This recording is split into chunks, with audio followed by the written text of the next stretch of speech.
โอ้มีต้องไปหาไกลๆบ่ไปตื่นที่4 โมงตื่นที่4 โมงไป5 โมงฮอดพุ่น5 โมงฮอดพุ่นเลยก็เห็นอยู่แต่จะเห็นอยู่แต่ว่าถ้าแบบใครมันบ่เห็นบัดเฮามาเลยไปก้านนะยามเมื่อคืนแล้วไปยังมีเนี่ยมีอยู่บ่คนไปทางนี้ข่อยยังบ่เคยข่อยบ่ตามชื่อหาแนวหากินหาเฮ็ดหาหยังข่อยบ่ค่อยไปดอกข่อยนะบ่มีตัวใดที่จะบ่แซ่บมันก็มีอยู่เนาะขนมบางอย่างที่เฮาบ่มักเนาะก็มีว่าจะได้บ่มักกินได้หมดบ่มีบ่กินได้เบิดกินได้หมดตัวใดก็ได้ข่อยขนมบางอย่างข่อยก็บ่มักคือกันเด้ข่อยบ่รู้จักบางอย่างแบบนี้แบบก็จะขายแถวบ้านนี่อ่างอ้ายคือว่ามีแต่แนวแซ่บมีแต่แนวแซ่บๆโอ้ยจังแม่นย่องกินเป็นเนาะโอ้ยเป็นย่องอะดิย่องกินเป็นนะเจ้านี่โอเคเอาสบายดีแล้วล่ะเด้อโดยเอาโอเคเนาะพี่น้อง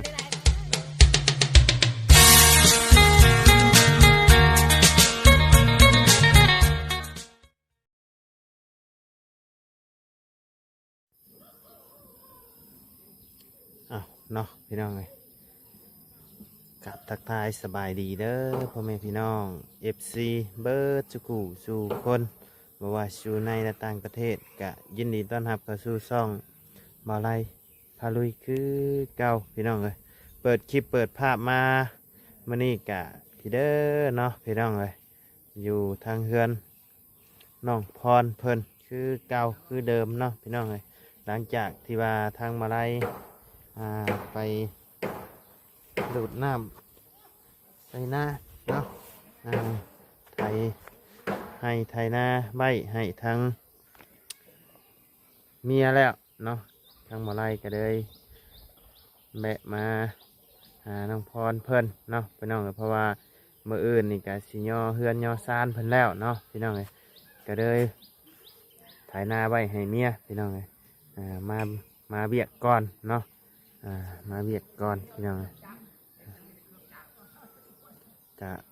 มือแดงนี่ก็น่าจะบ่ได้กลับเมื่อพี่น้องว่าสินอนอยู่พลานนี่แหละเนาะพี่น้องกะไปว่าสิอยู่ให้ท่วงให้ทันบรรยากาศที่ตอนย่อเฮือนย่อซานเนาะพี่น้องก็น่าจะทันอยู่หรอกมืออื่นนี่นะพี่น้องเพราะว่าตั้งใจไว้แล้วเนาะพี่น้องมาทั้งลุงเฮิมเบาเงาเบาตูนเพิ่นเดินทางขึ้นมาก่อนเนาะพี่น้องเพิ่นโทรหาทั้งบ่าไล่อยู่เนาะแต่ว่าทั้งบ่าไล่ว่าให้ขึ้นมาก่อนเลยเนาะไถนาปะไว้ให้เมียก่อนเนาะไถนาปะไว้ให้เมียดำก่อนพี่น้องลงมือดำมืออื่นเนาะพี่น้องมือนี้โลกกาไว้เนาะมาไล่กระไทยไว้ขาดไว้พี่น้องให้เมีย2ให้พี่น้องกันกลับเมื่อตะเวนมืออื่นกะ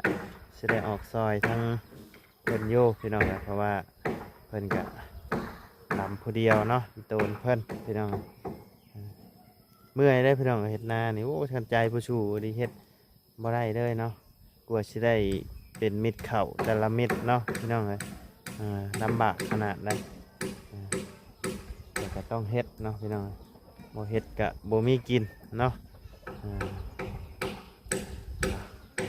ไปเดี๋ยวเข้าไปเบิ่งทั้งไอ้สร้างเพิ่นก้อนพี่น้องป้าโทเนาะพี่น้องปุ๊บแล้วเรียบร้อยเลยเนาะไว้ว่าลีนี่เนาะมานี่แล้วแหละพี่น้องเรียบร้อยเนาะโทละงองไปเช้าปลาลวงเลยคนน้องโอ้คักต่อเนี่ยนี่ในเรื่องงาม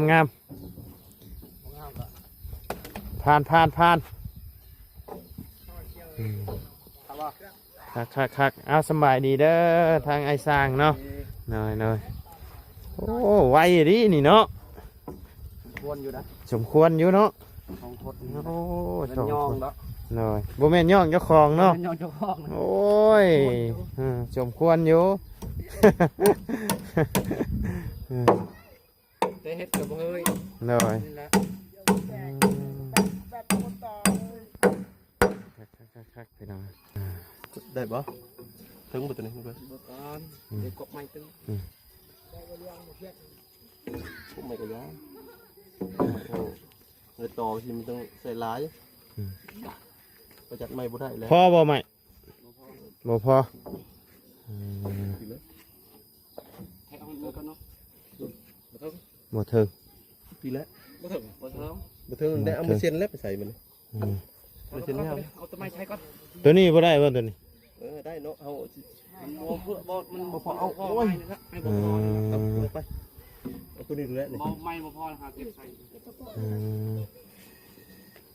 ยังมันยังเหลือจักเส้นบัดนี้ นี่แหละใหม่ยังเหลือ บ่อันโตที่มันบ่พอยังบ่พอเส้นหนึง ไม่พอ พอมันกบ ครบเอาครบพอดีเลย อ๋อครับ ไม่ ต้อง พอดีพอเลย อ๋อไม่นะพอเนาะ พอดี แต่ เลย แต่ยังบ่ได้กบ แม่น โอ้ พอดีพอเลยแม่น อ๋อโอเคโอเคโอ้ถือว่าแน่นอนเติบได้กะนี่เนาะโอ้คำนวณนี่เป๊ะเลยแน่นอนแน่นอน เรือ2เส้นได้เรือใช่เรือ2เส้น แม่นใช้เรือ2เส้น เรือเส้นนึงนู่น บ่เรือ บ่เรือบ่พอสิกบไม้ อืม อ๋อ ไปอีกไปอีก ต่อ นะ เฮ็ด ไปอีก ต่อตัวนี้เราก็ต่อต่อตรง บ่ฮอดเดือนดอกอันนี้เด้อทางไอ้ช้างเพิ่นว่าประมาณเดือนบ่ฮอดนี่ไอ้เยอะยัง ต้นไม้เขาต่อขึ้นก็ถึงหมดเลยชนมันเลยลุงมันจะชนมันลงเรือสิบริกรเอาต่อต่อถึงบุตรยังบุตรเป็นตึกนี่ตึงเบื้องนั้นบุตรตึงไหมตึงคือกัน มาเฮ็ดแต่จักโมงนี่ไอ้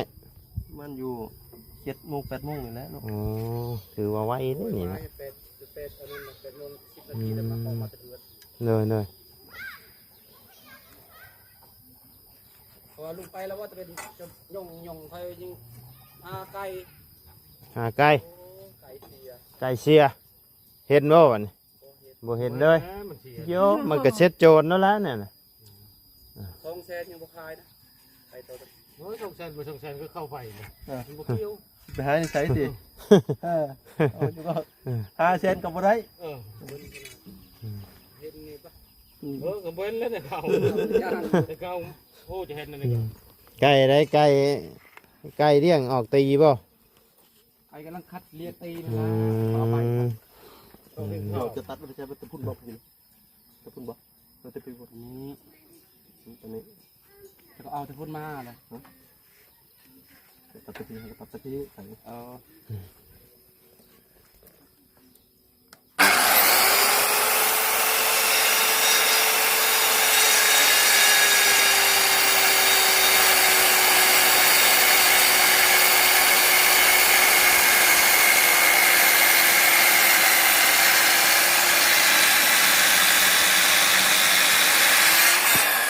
รอด มองอยู่แล้ว มูลกฎหมาย ปาดบานนี่ยิ่งไงนะรอยังก็จับไปหรือเปล่า เปียก ใช่ท่านนั่นนึงตะวงตะกนมันแล้วเนาะ เอาหัวไปแล้วมันเข่ามากเอาขาด้วยไงขาด้วย เป็นไรทีมงานผ่านอยู่ปะ ผ่านโตนี่ผ่านแล้วโอเคงามเนาะวันนี้ไม้อันนั้นฮะไม้คอซองที่บตอไปนี่เลยทีมงาน ต่อนี่เลยต่อทาบเอาบ่ต่อเป็นปากปลาฉลามบ่ บ่นี่แหละปลาสลามนี่ปลาสลามนี่ ที่ต่อแบบนั้นทาบได้ไป ทาบอ่ะ เพราะว่าจะมันบกแข็ง ต่อ เลย จุไปนี่เลย ต่อจุได้เอาไม้ทาบ เป็นจะเป็นทางใน อืม ทางนอกเขาแอมเลยกะ บ่เฮ็ดนี่เนาะอันนี้เป็นทางในเฮือนเฮาอยู่เฮาก็ทางทางนี้นี่ น้อย ทางนอกมันก็ อืม ชื่อจุดไปนี่เลยนี่ น้อย ไม่เขาซองมาหั่นนะ ไม่ขอซอง เออ อ๋อ ว่าไม่ให้ชื่ออะไรตัด อยากให้มันแน่นเด้เพราะว่า โอ อา เค ศัย โอเค อาศัยตอนนั้นเด้ เลย คันตอบัดนี้หันมันได้ตอกน้อยนี่ตะปูนี่เขาบ่ได้ใส่น็อตคือจุนี้ เลยแต่ตัวนั้นเขาใส่น็อตเอาเนาะ จุนี้น่ะใส่น็อตนี่ตัวนั้นน่ะบ่ได้ใส่น็อตใส่ ตัวนั้นไม่ได้ใส่น็อตใส่แต่ตะปู แม่ แต่เขาต่อไปฉันเขาจะได้สลับกันไปกันมาได้ อืม เพราะเขาจะต่อจุสิเขาจะบ่ได้สลับ ทางสร้างคิดว่าตัวใดมันแน่นมันงามคิดว่ามันนั่นก็ตามนั่นละ แบบนั้นนั่นแน่น หน่อยคันแบบนั้นแน่นก็เอาแบบนั้นละ เออ อ่า ตัวนี้หันต่อได้เพราะว่าตัวนี้เฮาสิบ่ได้ต่อเบิ่งนี่ครับ อ่า เขาจะไปต่อยพุ่นเหมือนกันแน่น เพราะว่าอันข้อซองมันอันนั้นเลยเนาะ ห มั ก น ไม้แท้ๆ ตัว6 เมตรนะ แม่น โอเคอ่าต่อทับทางในเอาเนาะ แม่น ทางนอกก็งามละเอียดคือเก่า คือเก่า ได้โอเค ถ้าเบิ่งผลงานต่อไป เลยรอรุ่นเบิ่งพี่น้องเลย เอาเบิ้งรอยต่อดู โอเคเจ้า ทาง อ่า ซูเปอร์เบอร์เซอร์เพิ่นหมวกเขาเพิ่นแนะนำมา เจ้า สูตรเฮ็ดไปซิมันจึงงามว่าซั่น ตัวนี้อันบอลลงบ่ปาดเลยมีแต่แท็กตัดเลย จับนี่ล่ะจับตรงนี้ได้เหรอเด้อ อืม จับตรงนี้จับตรงนี้ก้อนนี่จับเจนเนี่ยคง ยังอีก4โตใหม่แล้ว สี่โตแล้วก็ครึ่งแล้วบัดนี้เนาะครึ่งแล้วบัดนี้ สิได้ใจพายได้ทีมงานเด้มื้อนี้ ใต้ไผ่ใส่เลย แม่น โอ้ บ่ได้เมื่อปะก็ได้มื้อนี้ได้ บ่ให้เมื่อปะบ่ บ่ได้ โอ้ สิเครื่องนี่สิได้ใจ เจ้าสิได้ออกไปชงค่อยได้ซะ ก็มื้อนำกันหั่นละ เมื่อก็ออกไปชงอยู่ปากทางพุ่นละ โอ้ได้ อ่าใครอยู่คือคันบ่แน่นี่ เบิ้ง พอดี แตกก้อนเบิ้งแตกเด้อ ได้ขอยก็บ่ยากเพราะว่าขอยก็นอนอยู่พี่มื้อนี้เพราะว่ามื้ออื่นสิได้ มาได้เช้า มาแต่เช้า 6 โมงก็เกี่ยวมาได้จ้ะ ได้ 6 โมงอยากเกี่ยวมา บ่อะไรก็5 โมงว่าดอก5 โมง 6 โมง 7 โมง คืออยู่ 5 โมงยังบ่ทันดอกยังบ่ทันแจ้ง คือโยบ่แม่นอันดกกะได้เนาะดกกะก็ได้3 โมงก็ได้4 โมง5 โมง ลงลื่นๆอยู่ เป็นไก่4 เดือนนี่กระโดด ตัวที่เบ็ด2 เมตรก็เจ็ด เขามาบ่ เอาไปเก่าแหละอยู่ทางนี้ พอได้เก่งกับบ่ได้เก่ง อย่า เนาะ ทำเม็ดเด้อ ตีกินเบียร์อยู่ อืม ไข่กันเนาะได้แล้วบ่ลุงลุงก็ต้องสูบยา อืม เอาไปสูบ อืม มักบ่คือกัน มักบ่คือกัน คนใน ลุงมักเดี๋ยวลุงมักหยังใช่ลุง เอ็มร้อย ลุงมักM100ตอกนะ ใครอยู่มักM100น้องเคยน้องเคยบัดบ่มักM100บ่ใช่ บ่ลุงบ่แม่นแล้วนี่นะ บ่แม่นจังได๋ จะตัดมันพอละ เอาตอกเข้ามา ตก ตอก เข้า มึ มาง ระยะมันนั้น โอ้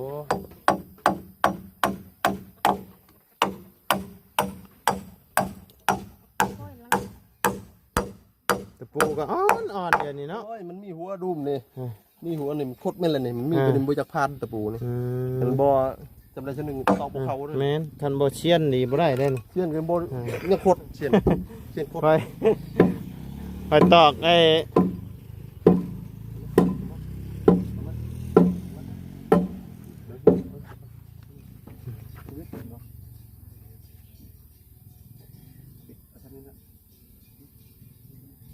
บ่ก็จะเอาเขาก็แทกขึ้นที่กันเอาตามตัวนี้ แม่นเช็คไมโลบ่เกี่ยวแล้วตอนนั้นมันแล้วตอนนั้นแทกตอนนั้นพาพี่แล้วนะ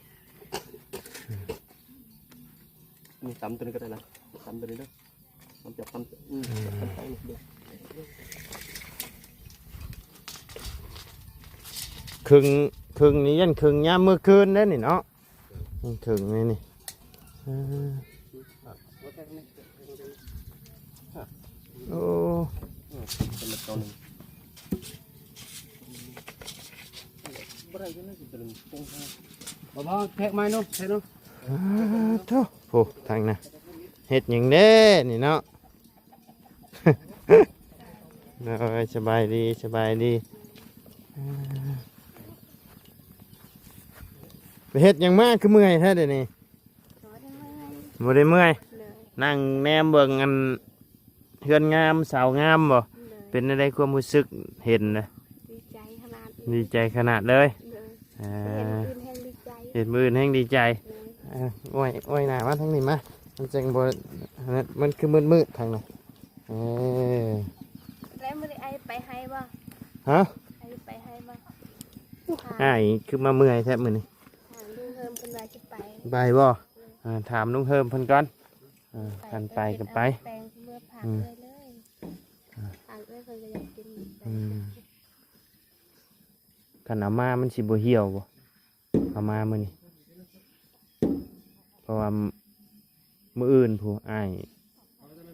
กลับ ก็บ่ทันเหี่ยวปานใดดอก บ่เหี่ยวแล้วเนาะ สวย อืม ปิดทุกทางเลย โยช่วงแรงพุ่นละ ก็สินั่งเที่ยวนะ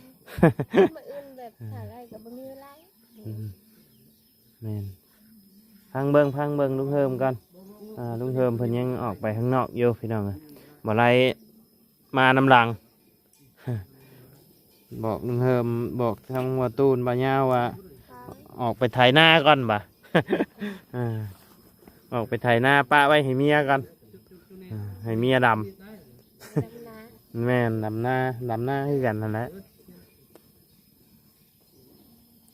บ่ได้ดำบ่จ้ะ บ่มีนา มันมีหน้าดำไปดำหน้าข่อยเด้อ ไปแต่เดี๋ยว ถ่าเพื่อนแล้วพู โอ้ยเราไปทางไอ้มาเอาไป อ๋อคืออยู่ ไอ้จะเอาจังมือ ฮะ ไอ้จะเอาจังมือหลายวันนะ บ่หลายดอกคันอันคำว่าอันดอกกาอหยังได้ก็ได้จัก10 คนนี่ก็ลำประมาณ2 มื้อนี่ก็ได้แล้วดอก เออแล้วลงไปซอยก็ได้ อืม 2 มื้อมื้อนึง อืมทางเบิ่งท่านอัน ไป2 คนเด้ ไป2 คน เลย มีหลายให้เอาหลาย นี่เด้ อ่ามีหลายให้เอาหลายวะกันมีผู้จะไป นี่นะ อืม เพิ่นเอาวันละเท่าไรจ้างอยู่ทางนี้ เวลาเดี๋ยวนี้150,000เนี่ย วันละ150,000 เดินทางไอ้กลางเป็นเท่าไหร่ จังเลยยังบ่เคย ก็คือจ้าง ยังบ่ได้ถามปีนี้ปีกายนี่วันละ120,000บ่ปีกายนะปีนี้ยังบ่ฮู้ปีนี้เจกันขึ้นชุปีปีกายนี่120,000 ไปซอยไอ้สิก็ได้ ปีนี้ก็สิอยู่ได้ประมาณ150,000คือกันนั่นแหละ150,000หรือ160,000นี่แหละ แต่ว่าเราดับไม่ไหวมันได้เพราะมัน บ่เป็นหยังขอให้ลำ ไว้บ่ไว้ก็อย่าดอกขอจะเป็นดำ เป็นโยดำเดี๋ยวบ่ไหว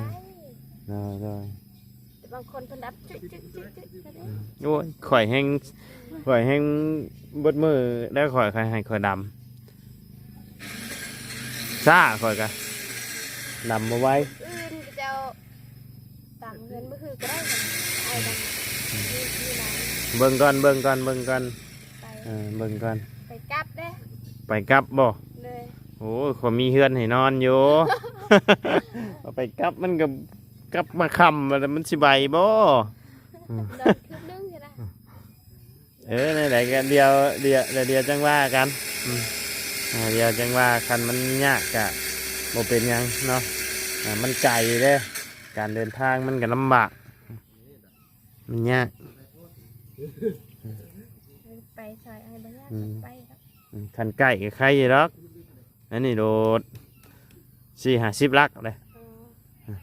จางรถทั้งแถวไป โอ้ยคันสิไปบ่ยากจ้างดอกเอาพังเบิ่งก่อนเนาะเพราะว่าน้ำในให้หน้าก็เริ่มบกบ่ละ ถ่ายฝนตกลงมาอีกก่อนจักรอบ อืม คอยทั้งง่ายคอยดำไปก่อน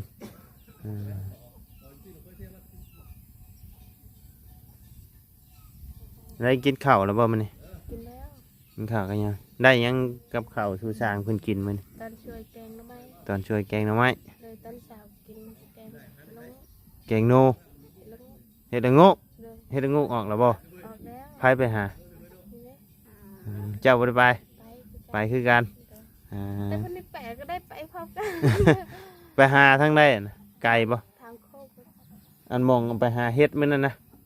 บ่แม่นอยู่นี่บ่มี บ่มี เลย ต้องไปหาไกลๆบ่ เลย อืม ไปตื่นที่4 โมง ตื่นที่4โมง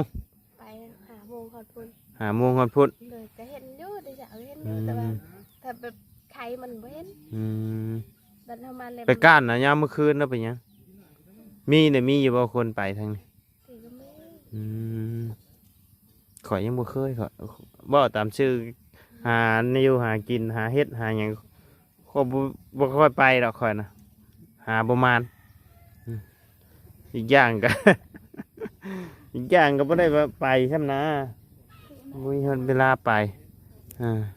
เราไปเมื่อเช้านี้เราได้มีแต่เห็ดเท้าอะไร บ่ ค่ะ อยากให้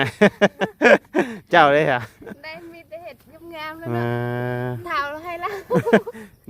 เจ้านะตัวเฒ่านะเอาให้แล้วตัวนุ่มนะเจ้าเอาแม่นเด้เจ้าของเลือกเอาเนาะแล้วก็อยากให้เด้ ไปไผ่ไปมันเนาะ เออ ไปเราก็แบบเห็น อืม หอดโคกแล้วว่าจะไปทางนี้เด้อก็ไปทางนี้ อืม เราก็ไปบัด ไปตอนเดือดแล้วพอก่อนโอ้เราเห็ดกึเห็ดกึ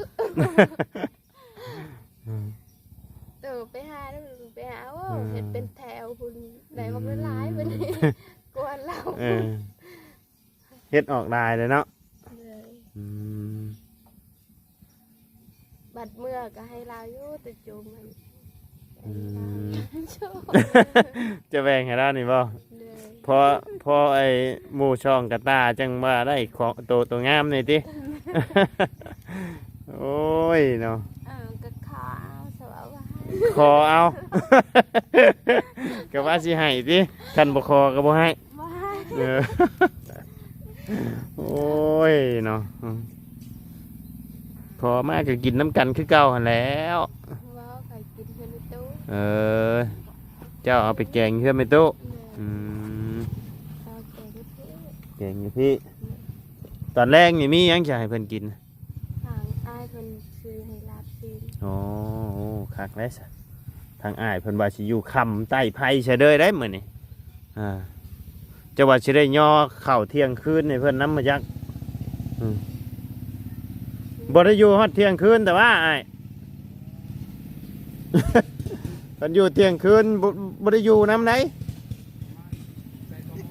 อ๋อใครอยู่ซะ 8-9 โมงอยู่นำได้อยู่โอเคใช่ๆนะโอ้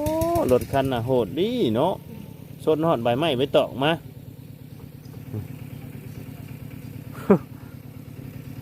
โอ้ไปชนใบไม้มาจะใช่เนาะ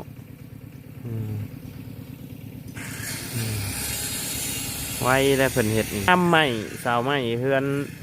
น้องพรเพิ่นนี่พี่น้องไงคัก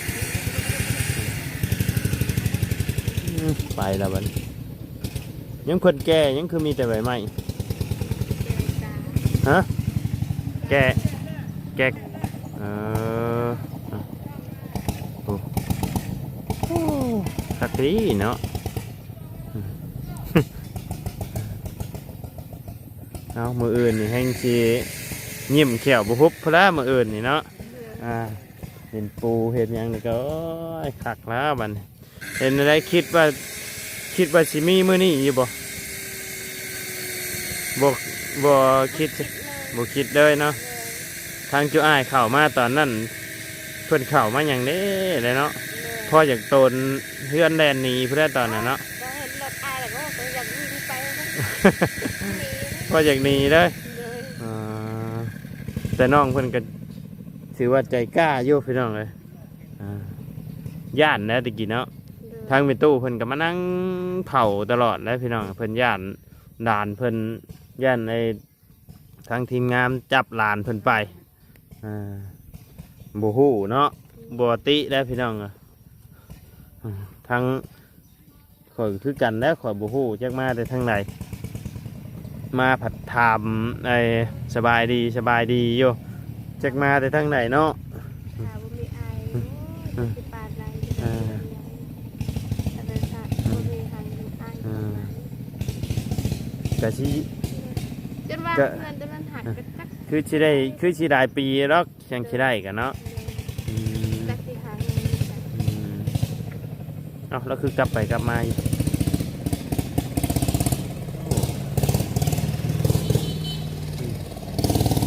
โอ้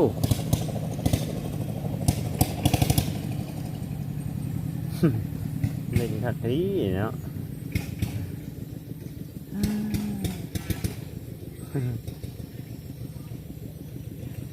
เอาเสร็จเนาะทั้งพอตูนบ่ยาวลูกเฮิมยังบ่เข้ามาอยู่เนาะเดี๋ยวจังถามเพิ่นเบิ่งว่าเพิ่นสิไปกันบ่เนาะกันไปเด้อกั ทาน งแม่เพิ่นกินให้เพิ่นว่าสิไปเป็นมุกแป้งทางลูกเพิ่นว่าบ่ไปก็ได้แม่ก็หน่อยสิไปน้องพานเองนะ โอเคเอาสาเดียวถาทั้งลุงเฮิมก่อนเนาะพี่น้องโอเคสะป้าเดี๋ยวไปเอาขนมน้ำอายไปซื้อขนมมาฝาก น้องเด้อ ขนมแล้ว เปลี่ยนใหม่แล้วได้โมให้แบบเก่าแล้วฮะแบบเก่าก็แซ่บเปลี่ยนแบบใหม่เบิ้งทำแบบนี้แซ่บก็สิเอาแบบเปลี่ยนไปเลยแล้วบอกกินได้แบบเก่ากับบุหูว่าตัวใดแซ่บบ่แซ่บ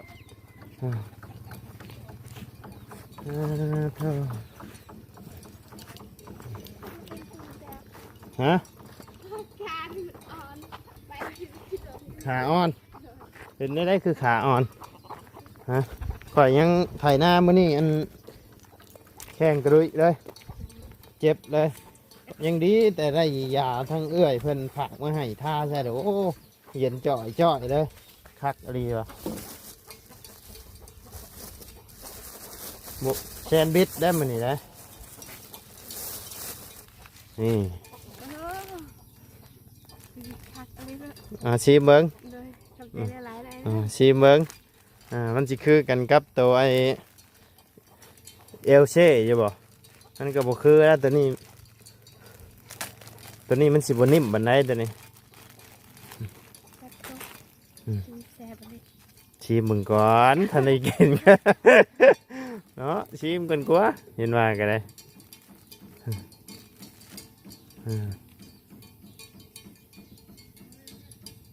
กัดพร้อมกันเนาะเอาทาบใส่กันแล้วกัดเนาะอ๋อมาแต่ใช้น่ะมาแต่ตักน้ำบ่ด่ะโอ้ใช้เฮือนเพิ่นอยู่ใช้น่ะยันน่ะดีเนาะใช่แล้วนั่นเนาะ แซ่บอันนี้ แซ่บบ่ระหว่างตัวนั่นกับตัวนี้เลือกตัวใด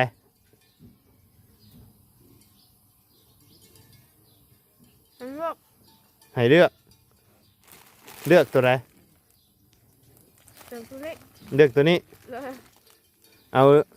จากใจได้บ่ กินลงมือแป๊บ เอา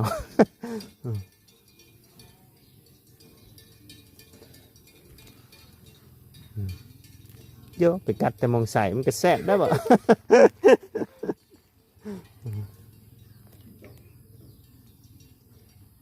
ตัวนั้นมันนิ่มตัวนี้มันอยากแข็งแต่มันก็แซ่บไปคนละแบบนั่นแหละ เนี่ย แซ่บไปคนละแบบ แบบอ่อน ตัวนั้นมันสินิ่มๆออกหวาน ๆ ตัวนี้ไอ้หวานผสมเค็มมันเป็นหมูยองเนี่ย แซ่บอันนี้ แซ่บบ่ เลย แบบนี้ก็แซ่บเนาะ เลย เปลี่ยนแบบนะเห็นบ่ากันเอาย่ำใดกันมีแต่แน่นั่นกินยังก็แซ่บหรอกเจ้านะบ่มีตัวใดที่เจ้าบ่แซ่บ มันก็มีอยู่เนาะขนมบางอย่างที่เฮาบ่มักเนาะ ก็มีว่าจะได้บ่มักกินได้หมด บ่มีบ่อืมกินได้เบิด กินได้หมดจะได้ก็ได้ อืมข่อยขนมบางอย่างข่อยก็บ่มักคือกันเด้อข่อย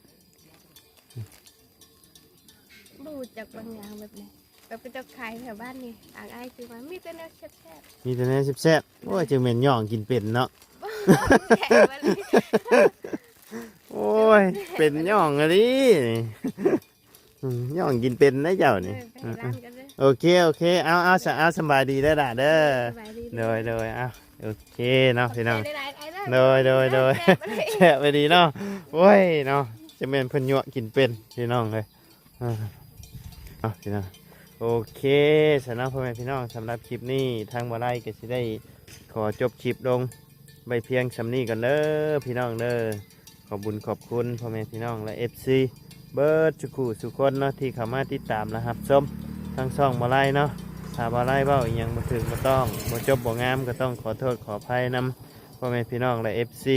เบิร์ดทุกคนเด้อเนาะสำหรับคลิปนี้ก็ล่ำลาเด้อพี่น้องเด้อสบายดี